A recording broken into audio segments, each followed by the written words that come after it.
Kalau korang tengah cari laptop bawah RM4,000 untuk study ataupun kerja, mesti pening nak pilih laptop yang mana kan? So hari ni jom kita compare dua model laptop yang popular, Asus VivoBook 16 dengan Lenovo IdeaPad Slim 3i. Mana satu lebih berbaloi? Jom kita tengok sama-sama. First kali, Asus VivoBook 16 ni datang dengan prosesor AMD Ryzen AI 7350 dengan RAM 16GB DDR5.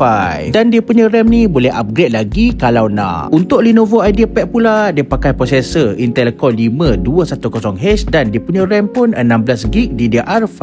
Tapi dekat sini dia punya RAM dah penuh populated tau. So kalau korang nak upgrade in the future, susah sikit. Dari segi storage pun ada beza. VivoBook guna SSD 2280 full size yang senang nak cari kalau nak upgrade. Lenovo guna SSD 2242 yang agak rare dekat market. Yang bestnya, VivoBook 16 ni dah support Copilot plus PC feature tau. Ada fungsi macam recall preview, click to do sampai paint co-creator. Sekarang ni aku nak tunjuk dekat korang feature click to do. Nak pakai feature ni senang je, tekan je butang window, lepas tu tekan butang mouse. Macam sekarang ni kita ada gambar kucing, dekat sini kita boleh pilih nak blur background, erase object ataupun remove background. Yang ni kita tengah blur background, yang ni pula kita boleh remove. Lepas tu yang ni kita boleh replace dia punya background ikut apa-apa gambar yang kita nak. Lepas tu dengan Copilot aku boleh summarizekan artikel dekat website dalam bentuk yang lebih ringkas dan padat. Lepas tu yang ni pula aku tengah lukis kucing tapi tak cantik sangat. So kita boleh buka Copilot dan tekan co-creator untuk tukar gambar ni jadi lebih lawa. Cuba tengok hasil dia. Daripada lukisan buruk macam ni boleh jadi lawa macam lukisan yang natural. Dekat Lenovo pula dia cuma ada Copilot button je, dia tak ada semua feature yang best macam ni. Untuk capacity bateri pula, Asus ada 42 Wh dan Lenovo ada 50 Wh. Nampak macam Lenovo lagi besar, tapi jangan lupa CPU Ryzen AI 7 ni lagi efisien. Maknanya battery life untuk dua-dua laptop ni masih comparable. Lagi satu, Asus bagi USB-C charger terus, lebih senang nak charge berbanding Lenovo yang guna barrel charger yang lama tu. Dari segi design, Lenovo memang lebih nipis dan ringan. Dia punya berat cuma 1.68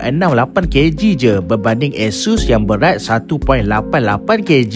So yes, Lenovo menang dekat luar, tapi Asus menang beauty on the inside dengan performance dan feature. Oh ya, Asus bagi 2 USB-C port dekat luar ni, Lenovo cuma bagi 1. So kesimpulannya, kalau korang tengah cari laptop yang slim dan cantik, boleh try Lenovo IdeaPad Slim 3i ni. Tapi kalau korang nak power untuk kerja dan study jangka masa panjang plus ada AI feature terkini, Asus VivoBook 16 ni memang jauh lebih berbaloi. So macam korang tim yang mana? Tim Asus atau tim Lenovo?